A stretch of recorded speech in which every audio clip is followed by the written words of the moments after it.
Hello students, આપણે unit 1 key to heaven એનો scene 1 અને સીન 2 જોયો. હવે આપણે આ સીન 1 અને સીન 2 જોયા પછી આપણે એક એક્સરસાઇઝ સોલ્વ કરવાની છે જે બુકમાં તમને પેજ નંબર 5 પર આપેલી છે. કયા પેજ નંબર પર? પેજ નંબર 5 પર. ઓકે, તો જુઓ, પહેલાં છે મેક કરેક્ટ ઓપ્શન. અહીંયા તમને બે ઓપ્શન આપેલા છે, એક છે ટ્રુનું અને એક છે ફોલ્સનું. એટલે તમારે જે ઓપ્શન સાચો છે એના પર રાઈટ ક્લિક કરવાનું છે, એટલે રાઈટ ટિક કરજો તમે. જો મેં કરેલું છે એવી રીતે. ધ સાધુ હેડ મેની ફોલોવર્સ.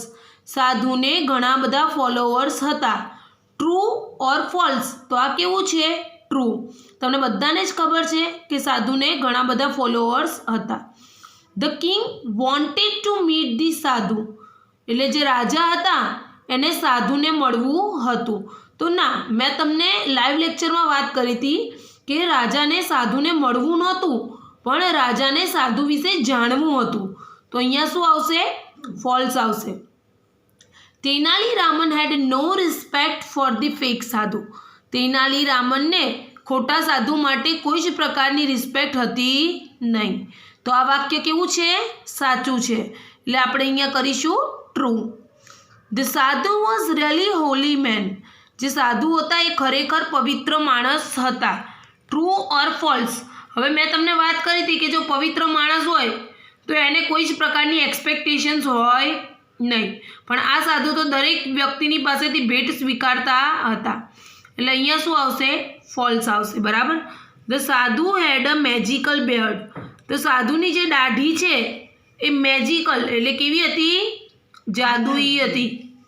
તો અહીંયા શું આવશે? ફોલ્સ. શું આવશે? ફોલ્સ. બરાબર. Tenali Raman really wanted to go to heaven. Tenali Raman ખરેખર સ્વર્ગમાં જવા ઈચ્છતો હતો. True or false? તો અહીંયા આવશે false. The sadhu made the villager a rich man. સાધુએ જે વિલેજર છે એને ધનિક વ્યક્તિ બનાવી દીધો. તો અહીંયા શું આવશે? False. The king કેર્ડ for his people. રાજાને પોતાના જે રાજ્યના લોકો હતા એની ચિંતા હતી. તો ત્યાં શું આવશે? ટ્રુ. સાચી વાત છે. રાજાને પોતાના ત્યાંના લોકોની ચિંતા હતી. ગુડ સાધુ always accept money for there service. એટલે કે જે સારા સાધુ છે, સાચા સાધુ છે, એ પોતે દર વખતે હંમેશા પોતાની સેવા માટે પૈસા સ્વીકારે છે. તો સાચું કે ખોટું? તો અહીંયા આવશે ખોટું, એટલે false. The king trusted Tenali Raman. રાજાને તેનાલી રામન પર વિશ્વાસ હતો. ટ્રુ કે ફોલ્સ? તો હા, રાજાને તેનાલી રામન પર વિશ્વાસ હતો. એટલે અહીંયા આવશે true. Will you go to sadhu to get a good marks. જો તમને સારા માર્ક્સ મેળવવા હોય પરીક્ષામાં તો તમે સાધુ પાસે જશો. True or false? Yes or no? તો આવશે નો. આપણે જઈશું નહીં. આપણે બી જોઈશું. હવે આપણે બી જોઈશું. Who is this sentence about? આપેલું વાક્ય કોના વિશે છે? જે તમને એક વાક્ય આપેલું છે એ વાક્ય કોના વિશે છે તે જોવાનું છે. તો જો હી લીવડ ઇન ધ કેમ્પ. તો તે કેમ્પમાં રહેતો હતો. તો કેમ્પમાં કોણ રહેતા હતા? તો સાધુ. તો અહીંયા લખેલું છે sadhu. He took out coins from this pocket. He took out coins from his pocket. એને પોતાના ખીચામાંથી સિક્કા કાઢ્યા. તો કોણે સિક્કા કાઢ્યા હતા? તો વિલેજર 2. તો your answer will be villager 2. He rushed to the sadhu. એ સાધુ તરફ દોડીને ગયા. તો સાધુ તરફ દોડીને કોણ ગયું હતું? Tenali Raman. He wanted to discuss the new road project. તેને નવા રોડ પ્રોજેક્ટની ચર્ચા કરવી હતી. તો કોને કરવી હતી? તો the king. He produced coins and fruits from the air. તે હવામાંથી સિક્કા અને ફળો ઉત્પન્ન કરતો હતો. તો કોણ ઉત્પન્ન કરતું હતું? તો અહીંયા આવશે sadhu. He plucked the first hair from the sadhu's beard. તેણે સાધુની દાઢીનો પહેલો વાળ તોડ્યો.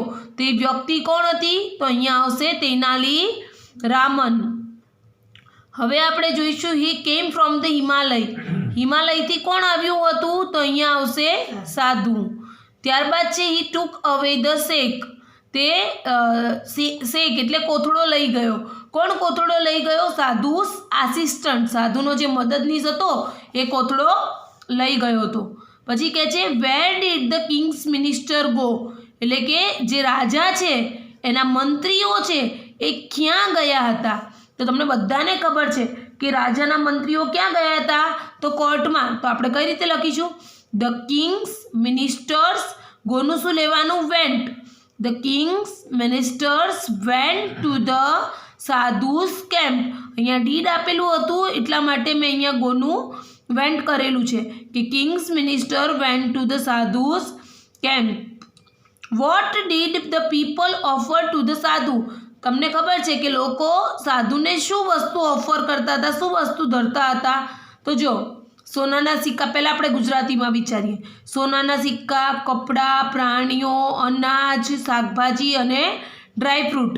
તો અહીંથી લખવાનું જો ડીડ પછી the people offered gold coins, clothes, gold coins, clothes, animals, gold coins, clothes, animals, vegetables and grains, animals, vegetables, grains and dry fruits to the sadhu. જુઓ અહીંથી લખવાનું છે the people offered, કઈ વસ્તુઓ આવશે?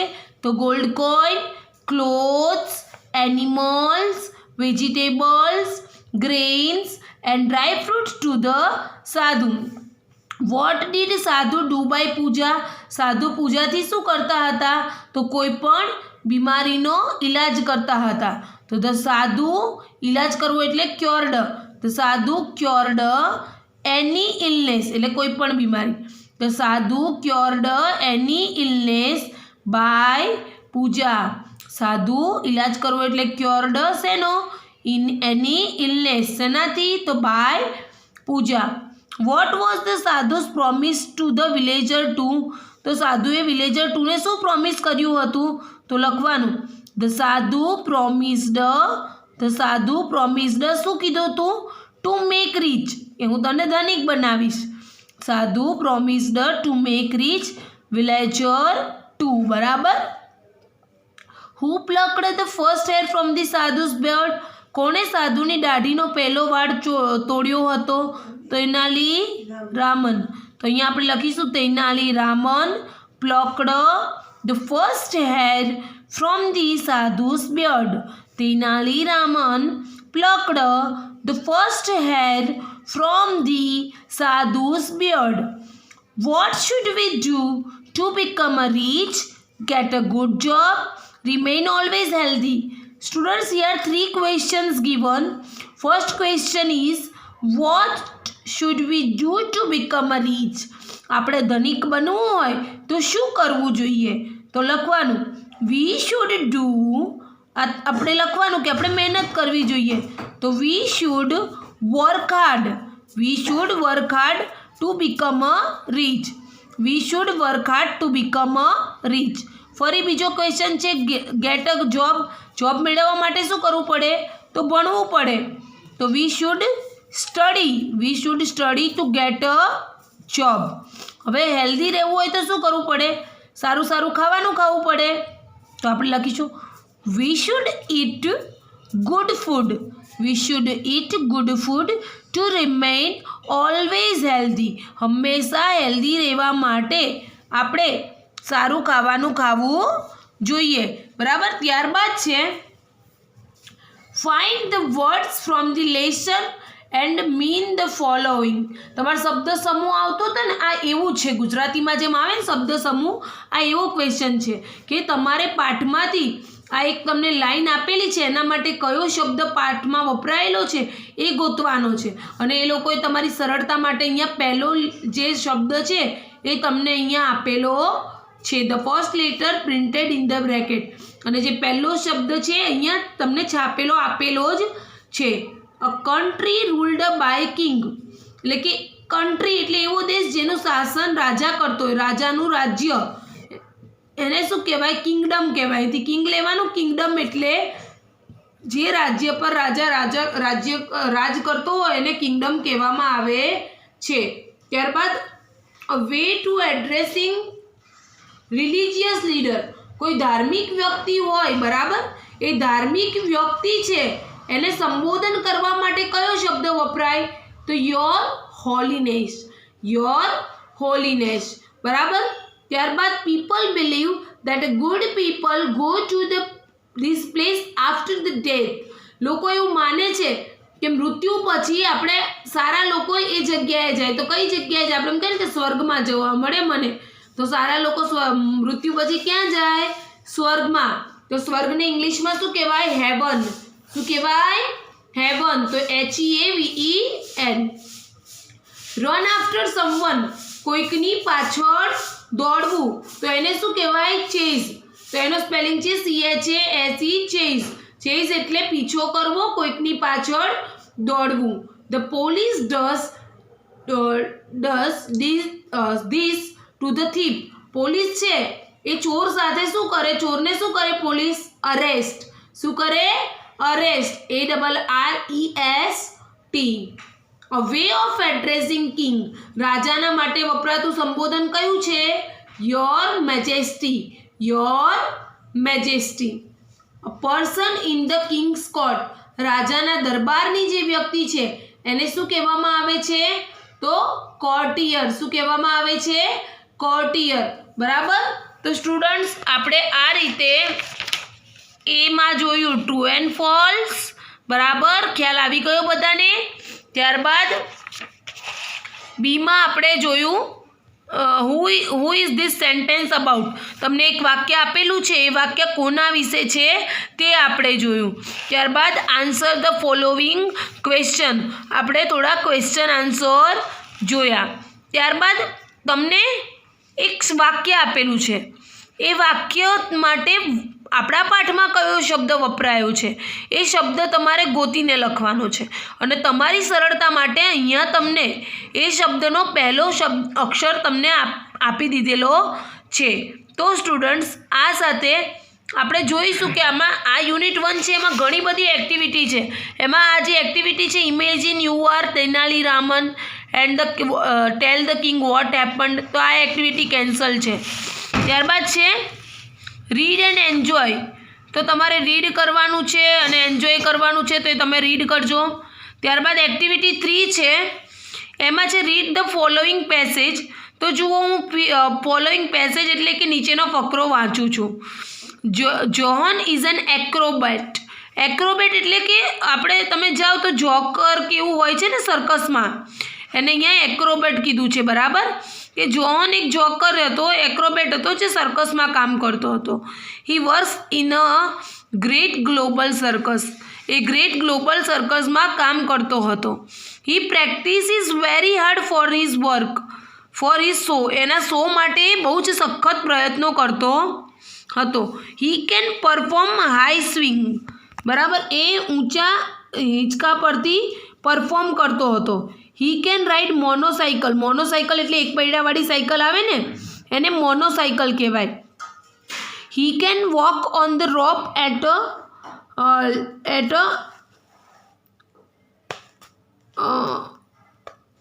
Great height.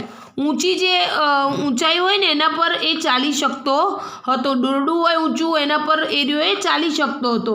But he can not ride a horse, પણ એ ઘોડો ચલાવી શકતો હતો નહીં. He can not jump through a fire ring. સળગતી રિંગમાંથી કૂદી શકતો નહોતો. He can not play tricks like a joker. Joker જેવી ટ્રિક્સ પણ કરી શકતો નહોતો. આ નટ બજાણ્યાની વાત છે, એટલે અહીંયા તમારે કેનમાં જે ઉપરવાળા વાક્ય છે ને, જો જેમ કે આ ફર્સ્ટ સેન્ટેન્સ, આ સેકન્ડ સેન્ટેન્સ અને આ થર્ડ સેન્ટેન્સ, અને કેન નોટમાં આ ફર્સ્ટ, આ સેકન્ડ અને આ થર્ડ સેન્ટેન્સ લખવાના છે. અહીંયા તમને કેન આપેલું છે. કેન એક મોડલ વર્બ છે.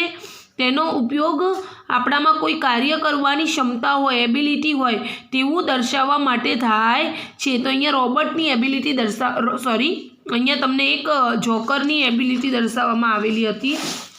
અને અહીંયા જો તમારે જાતે જ તમારે વાક્યો બનાવવાના છે, બરાબર, કે તમે જે વસ્તુ કરી શકો છો એ વસ્તુ તમારે આ બાજુ લખવાની છે, અને તમે જે વસ્તુ નથી કરી શકતા એ તમારે આ બાજુ લખવાની છે. જેમ કે હું એમ કહું કે આઈ કેન ટીચ ઇંગ્લિશ, હું અંગ્રેજી ભણાવી શકું છું. આઈ કેન નોટ ટીચ ગુજરાતી, હું ગુજરાતી ભણાવી શકતી નથી.